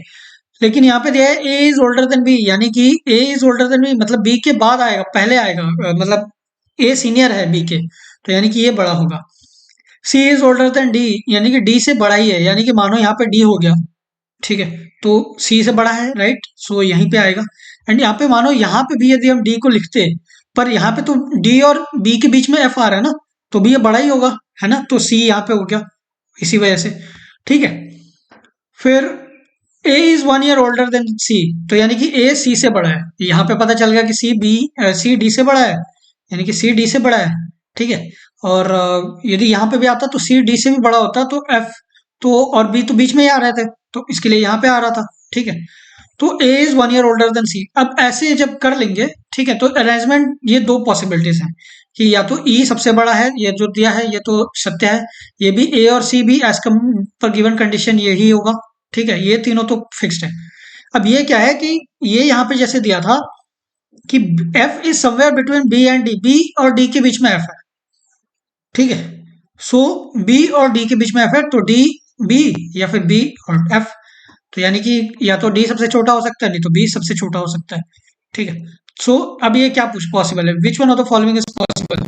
D is 20 years of old, D 20 years old का है, कैसे पता, क्योंकि यहाँ पे सबसे यंगेस्ट जो है वो 17 साल का दिया है, और डी यहाँ पे दूसरी वाली कंडीशन में देख रहे हैं कि 17 साल का हो सकता है, ठीक है। यहाँ पे भी देखें तो 18 19, यहाँ पे 19 ही जाएगा, ठीक है। तो ये तो पॉसिबल नहीं है। फिर एफ इज 18 ईयर्स ओल्ड, बिल्कुल पॉसिबल है, ठीक है, क्योंकि ये सबसे छोटा जो है वो 17 साल का है, और 17 के बाद 18 आता है, बी और डी के बीच में ही एफ है, तो यही तो है कि एफ जो बीच में है, तो एफ इज 18 ईयर्स ओल्ड, ये सही हो जाएगा, ठीक है। अब आया what is the number of logically possible orders of all 6 cousins. अब ये तो बता ही दिया कि यही पॉसिबल है, तो ई 22 साल का हो जाएगा, ए 21 साल का, सी 20 साल का, तो ये तो मानो कि कॉमन हो गया, है ना। अब जो दिया था कि एफ जो है वो बी और डी के बीच में है, तो डी 19 साल का भी हो सकता है, डी 17 साल का भी हो सकता है, बी 17 साल का भी हो सकता है, बी 19 साल का भी हो सकता है, लेकिन एफ कॉमन रहेगा, ठीक है। यानी कि ए सी ई और एफ ये सबकी एज कांस्टेंट रहेगी, लेकिन डी और बी की ही चेंज होगी, तो दो अरेंजमेंट्स पॉसिबल है, पॉसिबल, ठीक है। फिर नेक्स्ट पे जाएंगे। In a same society, in a society, it is customary for friends of the same sex to hug and for friends of opposite sex to shake hands when they meet। मतलब कोई society में एक है, तो वहां पे जो same जो लिंग के लोग रहते हैं, मेल है तो मेल और फीमेल है तो फीमेल, मतलब तो ठीक है, सेम सेक्स के हुए, यानी कि फीमेल फीमेल हग करते हैं, मेल मेल हग करते हैं, और फ्रेंड्स ऑफ अपोजिट सेक्स यानी कि मेल फीमेल फीमेल मेल के साथ जब इंटरेक्शन होता है तो हाथ मिलाते हैं, ठीक है। So a group of friends met in a party, एक कुछ दोस्त मिले पार्टी में और 24 हैंड सेक्स हुए, ठीक है, 24 बार हाथ मिलाए गए, तो यानी कि क्या 24 बार हाथ मिलाए गए, यानी कि फ्रेंड्स ऑफ अपोजिट सेक्स वाले, ठीक है, तो ये मिले थे। तो यदि टोटल नंबर ऑफ हैंडसेक्स हो गए तो मेल फीमेल तो 24 हो गया। अब 24 के फैक्टर्स ढूंढो, 24 कौन कौन से ऐसे दो नंबर से जो कि 24 मल्टीपल होते हैं, मतलब जैसे 6 into 4 हो गया, 2 into 12 हो गया, 1 into 24 हो गया, है ना, और दूसरा हो गया 3 into 8, यही चार पॉसिबल फैक्टर्स है, ठीक है। अब हम ट्रायल एंड एरर मेथड से जाएंगे, ठीक है, इससे नहीं, इससे, ठीक है। तो एलिमिनेशन मेथड में एनसीआर कॉम्बिनेशन ही पूछा है ना, कि कितने पॉसिबल नंबर ऑफ हग्स हुए, ठीक है, तो कॉम्बिनेशन ही पूछा है यहाँ पे, ठीक है। बाकी कोई नंबर दिया नहीं है कि हम एलसीएम निकाल दें जैसे पिछले वाले में करते थे, ठीक है, तो 24 ही दे दिया है, डायरेक्ट एक ही नंबर है, तो कॉम्बिनेशन निकालेंगे इसका। तो फॉर 212 ये 2 12 जो है इसका कॉम्बिनेशन निकालेंगे, यानी कि 2C2 प्लस 12C2। अब टू टू यहाँ पे कांस्टेंट क्यों रख रहे हैं, क्योंकि दो लोग ही मिलके हक कर रहे हैं ना, मतलब दो लोग मिलके ही हैंडशेक कर रहे हैं ना, मतलब दो लोग ही हाथ मिलाते हैं, तो इसके लिए यहाँ पे 2 लिखा है, ठीक है। ये 2C2 क्यों, क्योंकि ये इसका 2 फैक्टोरियल है और इसका ये फैक्टर है और ये 12 फैक्टर है, तो अलग अलग मतलब एक ही अरेंजमेंट करेंगे, तो 2C2 क्या होगा, 2 factorial upon 2 factorial into 2 - 1 factorial, यानी कि 1 फैक्टोरियल। ये याद करो पिछले वाले में हमने किया था कि NCR equal to NCR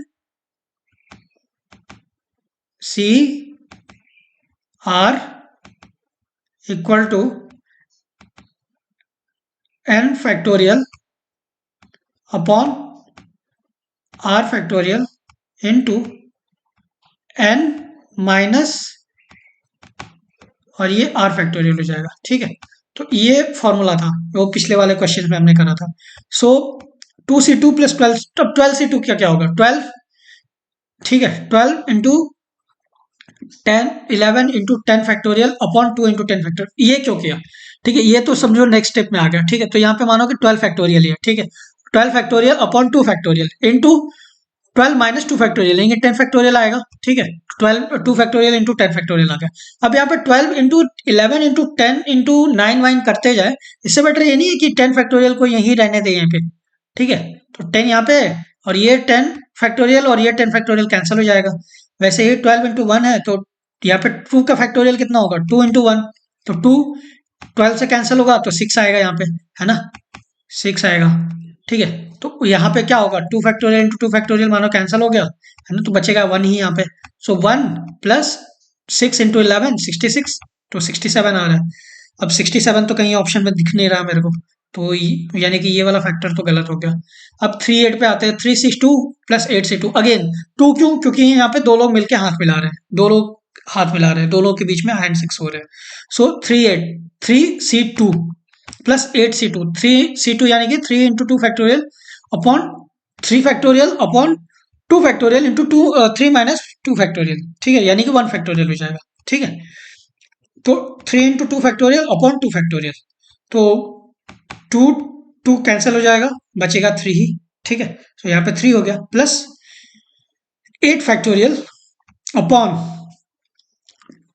2 factorial into 8 minus 2 factorial, तो यानी कि ये 6 फैक्टोरियल हो गया। अब नेक्स्ट स्टेज पे जाते हैं, 8 फैक्टोरियल का क्या होगा, एक्सपेंड करेंगे तो 8 इंटू 7 इंटू 6 फैक्टोरियल। 6 फैक्टोरियल पे हमने क्यों रोक दिया, क्योंकि ये एक्स्ट्रा हमें स्टेप्स नहीं जाने ना, यहाँ पे 6 फैक्टोरियल है और यहाँ पे भी 6 फैक्टोरियल रख देते हैं तो कैंसिल ही हो जाएगा।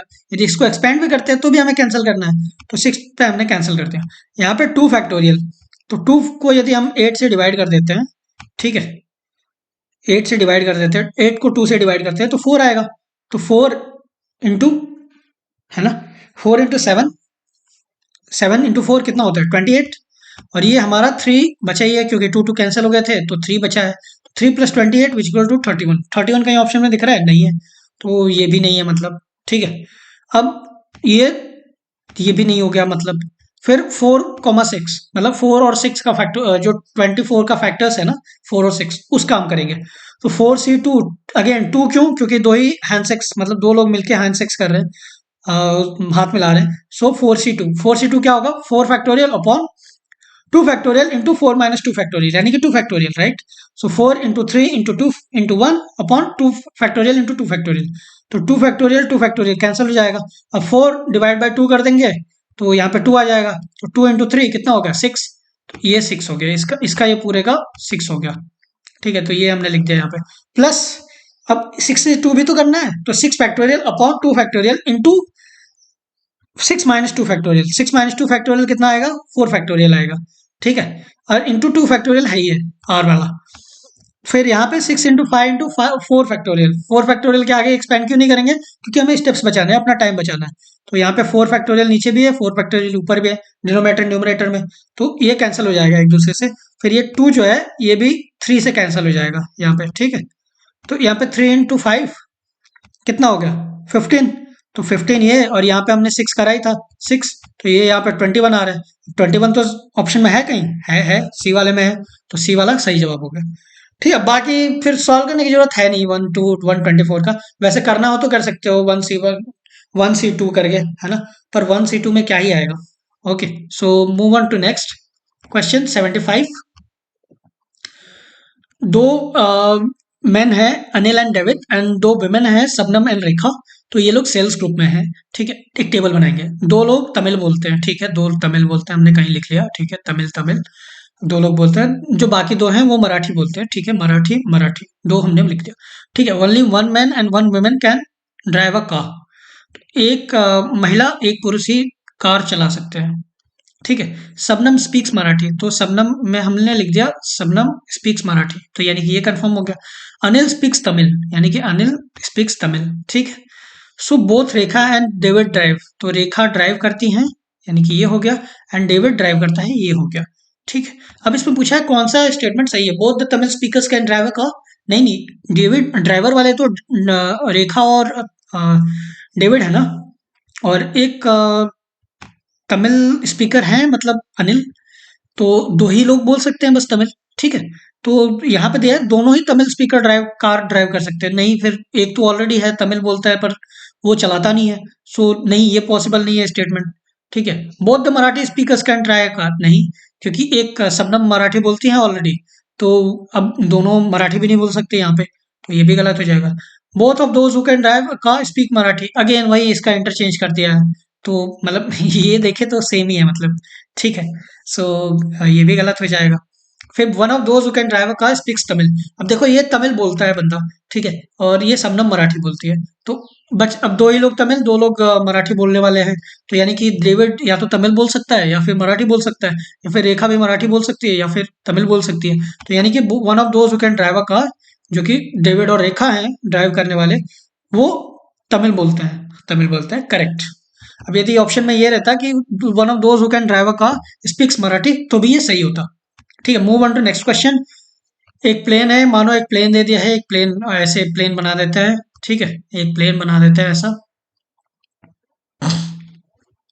इसमें दिया है कि line X is perpendicular to Y, ठीक है, तो लाइन एक्स, ठीक है, परपेंडिकुलर टू वाई यानी कि ये, ठीक है।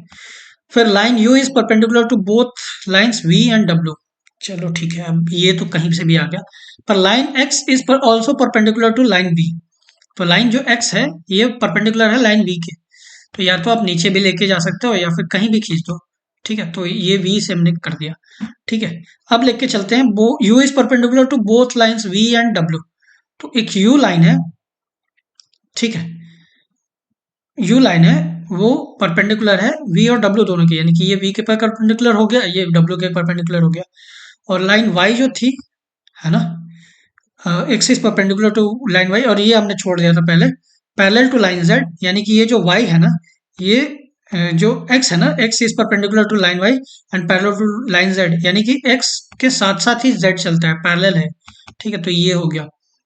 और ये U is perpendicular to line V and W लिखा था, तो यानी कि ये हो गया, ठीक है। अब ये पूछ रहा है कि which one of the following statements is correct, J U and W are parallel, J, अरे जेड है ना, U and W are parallel, नहीं पैरेलल कहाँ पे, परपेंडिकुलर है तो वी डब्ल्यू के, तो यानी कि ये गलत हो गया।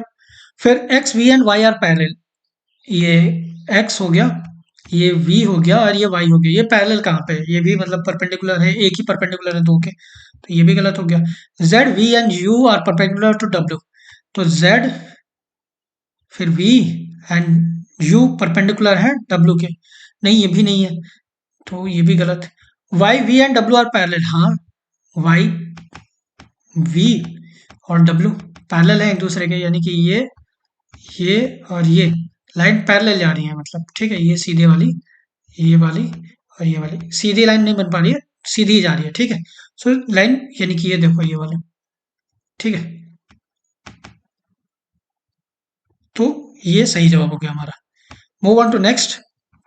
ए cow cost more than 4 goats but less than 5 goats, एक गाय है वो 4 बकरियों से ज़्यादा और 5 बकरियों से कम कॉस्ट उसकी आती है, तो और यदि गाय का जो बकरी का जो कॉस्ट है वो 600 और 800 के बीच में रहा, तो सबसे अच्छा कंक्लूजन क्या होगा नीचे का, ये 4 ऑप्शन दिए गए हैं। तो पहले तो मान लो कि जो बकरी की कॉस्ट है वो जी है, और काऊ की कॉस्ट है वो सी है, ठीक है, कॉस्ट मतलब उसका पैसा मतलब पेमेंट का, ठीक है। सो 5G दिया है ना कि a cow costs more than 4 goats, यानी कि more than 4 goats but less than 5 goats, यानी कि लेस देन 5 गोट्स, ये हमने एक क्वेश्चन बना लिया।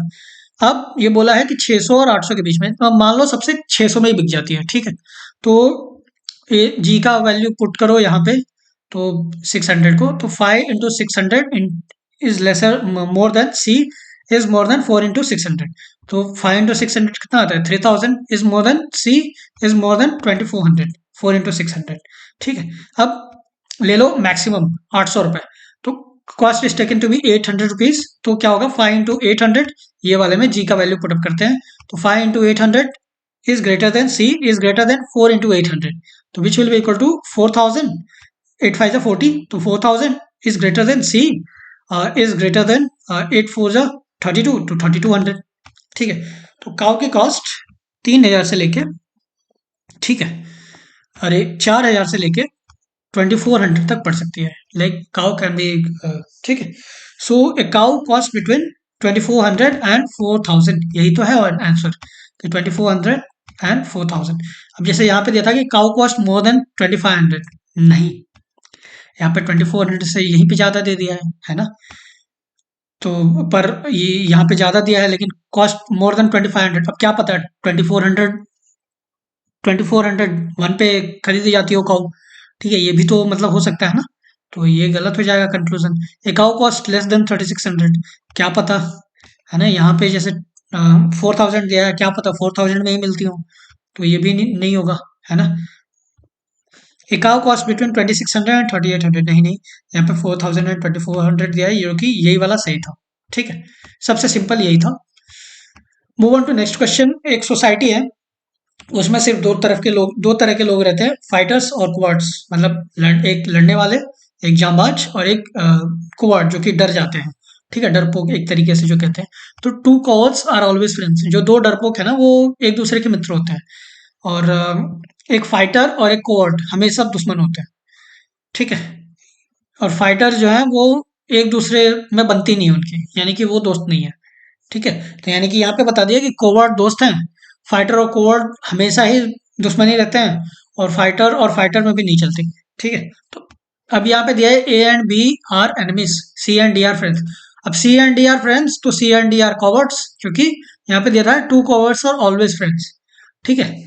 अब E and F are indifferent to each other, indifferent है यानी कि बनती नहीं इनसे, दुश्मनी नहीं है पर बनती नहीं इनसे, ठीक है। तो E and F are fighters, क्योंकि ये इनडिफरेंट है, तो ये तो निकल गया E and F are fighters, ठीक है। B and F are enemies, तो एफ इज फाइटर, यहाँ पे हमने पता कर लेना एफ इज फाइटर, क्योंकि इनकी बनती नहीं तो ये फाइटर है, एफ इज फाइटर, और ये दुश्मन है, तो यानी कि बी जो है वो कवर्ड हुआ, ठीक है, डरपोक हुआ। फिर A and B are enemies, A and B दो दुश्मन है, तो और बी कवर्ड है, तो यानी कि ए फाइटर हो गया।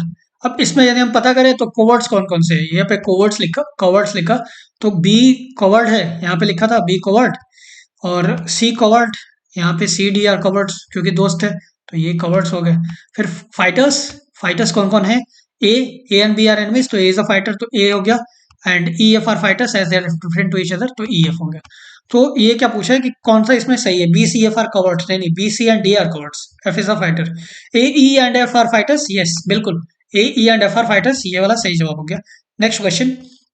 इन a box of marbles there are 3 less white marbles than the red ones, मतलब एक बॉक्स में जो मार्बल्स हैं, ठीक है, तो रेड वन से 3 कम है व्हाइट मार्बल्स, ठीक है, यानी कि red one equal to white plus 3 marbles, ठीक है। जितने व्हाइट मार्बल्स हैं उतने 3 मार्बल्स हैं, इसको हम यहाँ पे ले गए तो इस साइड में, ठीक है।